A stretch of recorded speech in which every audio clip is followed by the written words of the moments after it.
Voilà, Enfin, en fait, voilà. Ils vont maintenant se diriger vers l'aéroport, vers Villacoublay, j'imagine, vers le Bourget peut-être, et prendre l'avion, comme le président de la République l'a annoncé, pour la Colombie, afin de revoir leur mère le plus tôt possible. Et ça fait très longtemps qu'ils ne sont pas allés à Bogota, puisque la maman d'Ingrid Betancourt était contre. Elle pensait que c'était risqué pour la sécurité de Mélanie, de Lorenzo, d'aller en Colombie. Et ils sont extrêmement colombiens aussi. Ce sont des enfants bilingues, bien entendu, et très attachés aux valeurs colombiennes. Donc ça avait été un double choc de retrouver leur maman et de se retrouver dans ce pays aussi qui est le leur.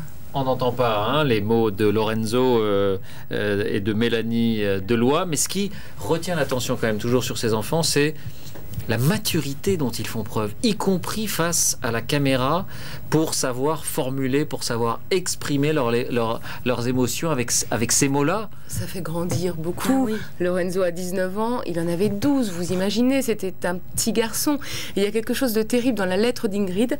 Elle dit qu'une fois dans un magazine, elle a trouvé une publicité pour un parfum avec un jeune homme, un beau jeune homme d'une vingtaine d'années. Elle l'a gardé avec elle en se disant « Mon fils doit ressembler à ça aujourd'hui ». Elle a laissé un petit garçon de 12 ans, elle retrouve un jeune et beau garçon de 20 ans. Vous imaginez, elle l'a imaginé de le voir grandir et elle va le redécouvrir, ainsi que Mélanie.